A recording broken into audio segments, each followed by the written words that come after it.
Welcome to this day in his story, created by American Heritage Worldwide, a reminder that every day holds something new to learn. Did you know Lydia Darragh hid in the closet of her British-occupied home and listened as plans were revealed for a surprise attack on Washington's army? Join us as we follow Lydia on a dangerous, secret, life-threatening walk past British patrols to the Rising Sun Tavern, where she passed on valuable information that British General William Howe was coming with 5,000 men, 13 cannons, numerous baggage wagons, and 11 boats on wheels to attack Washington and his army. Okay, so I want you to just imagine this scene. It's the winter of 1777. The Continental Army they are barely hanging on at Whitemarsh. Barely. General Washington is exhausted, but he's still determined.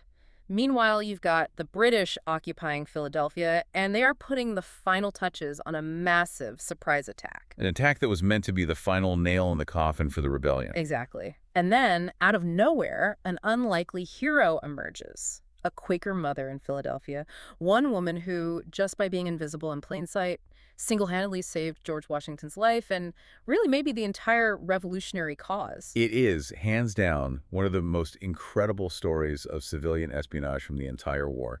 To really get it, you have to feel the tension in Philadelphia in late 77. The city is under British occupation. Total occupation. Yeah. And this woman, our hero, is Lydia Barrington Darragh. She was born in Dublin, Ireland. She and her husband, William, moved to America back in 1753, and she's a respected midwife, a mother of 5, just a civilian. Right, and let's drill down on that crucial detail. She was a Quaker.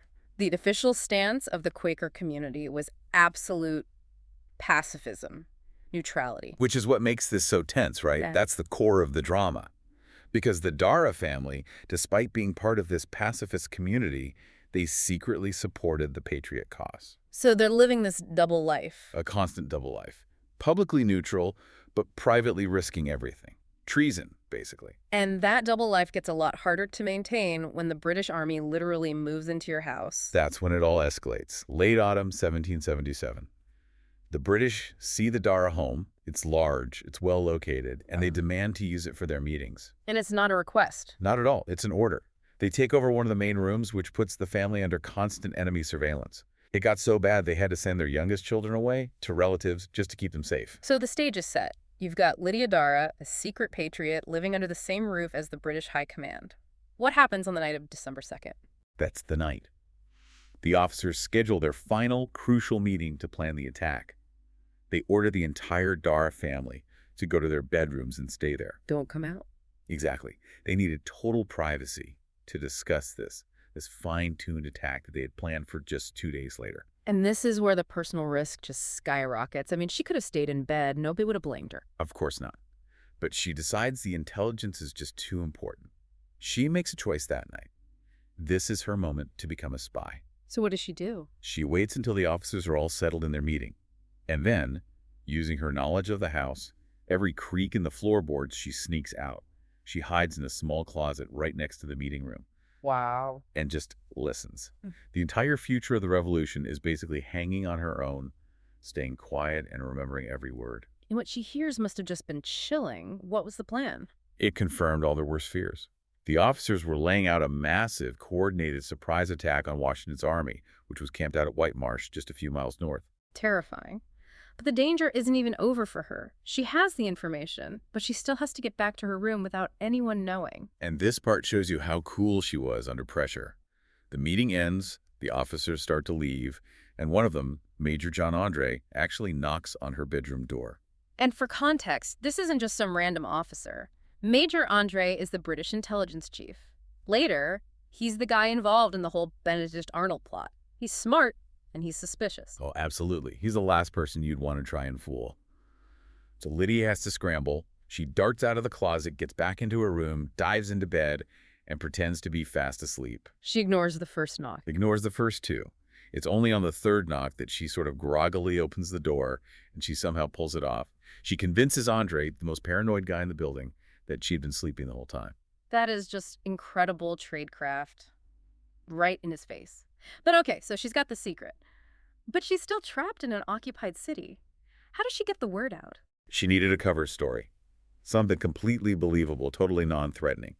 So she decides to go right to the top, to the British commander, General William Howe, to get a travel pass. What's the excuse? It's perfect because it leans into her role as a homemaker. She says she needs to visit her children out in the country, and this is the key part. She needs to go to the Frankfurt mill to get flour. Supplies were really scarce in the city. A completely reasonable domestic request. A mother trying to feed her family. And Howe buys it completely.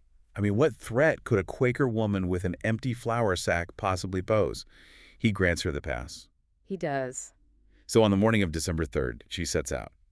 And you have to understand, this journey is insanely dangerous. She's walking for miles in the cold, probably snow on the ground, carrying this empty sack. And passing British patrols the whole way. Numerous patrols, heavily armed.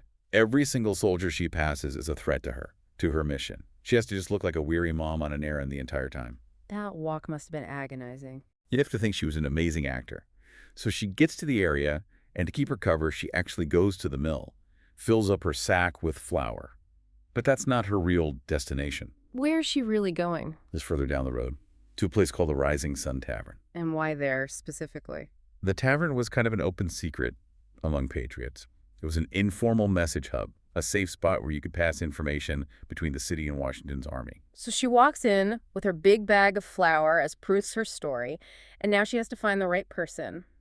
Who does she talk to? She finds a man named Thomas Craig. He's in the Pennsylvania militia, someone she knew she could trust. And right there, in this busy tavern, she tells him everything she heard. And this is where the intelligence gets really interesting. It's not just a vague warning, is it? No, and this is what makes the story so powerful. The level of detail she remembered is just staggering.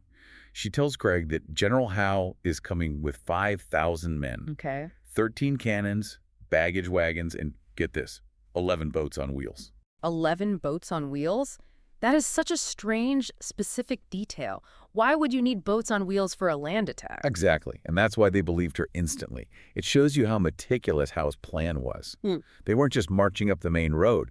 The boats meant they were planning to cross rivers or creeks, maybe to get around Patriot defenses. It's a detail you couldn't make up. You couldn't. It was proof. It proved she wasn't just passing on a rumor. She had heard the actual tactical plan. That one weird detail is what likely cemented their trust in her, even though she was, a Quaker pacifist. So that's the high-value intel. How fast does it get to Washington? It moved incredibly fast. Craig rushed the message to a senior officer, Colonel Elias Boudinot. Boudinot gets it, understands the gravity immediately, and makes sure it gets to General Washington at Whitemarsh. Giving him just enough time to prepare. Critical hours, yeah.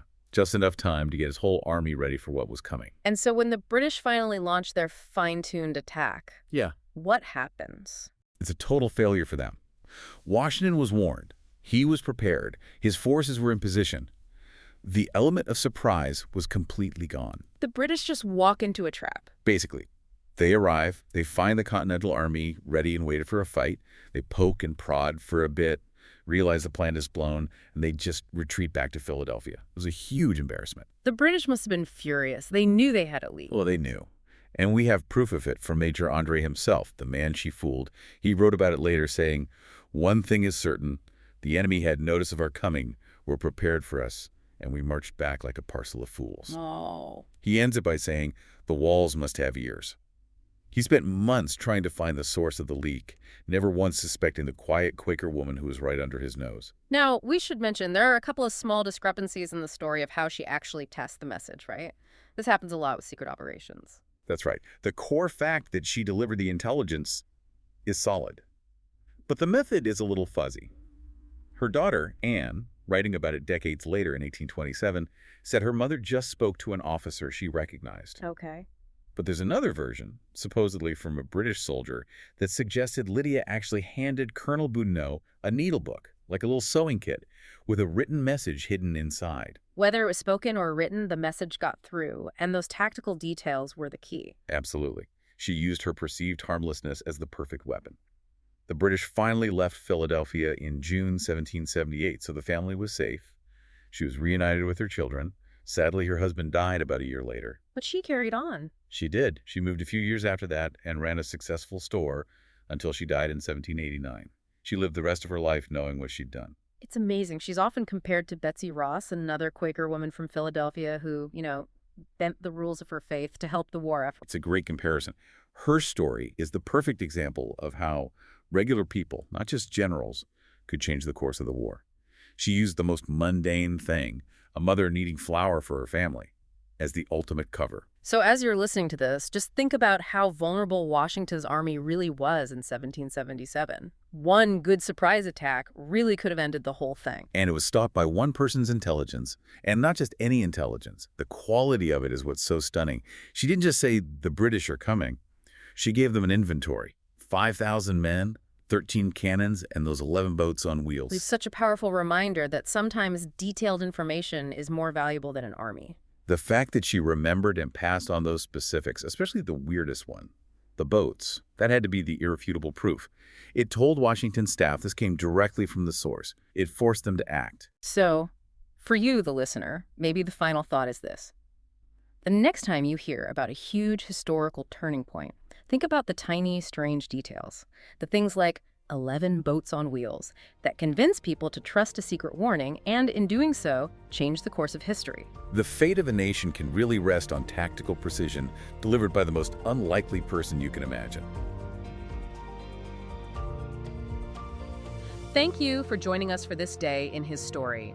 May the lessons of yesterday inspire you to see God's hand today and to play your part in his story now. For more faith-based learning, visit ahsworldwide.org, the homeschool for faith and family.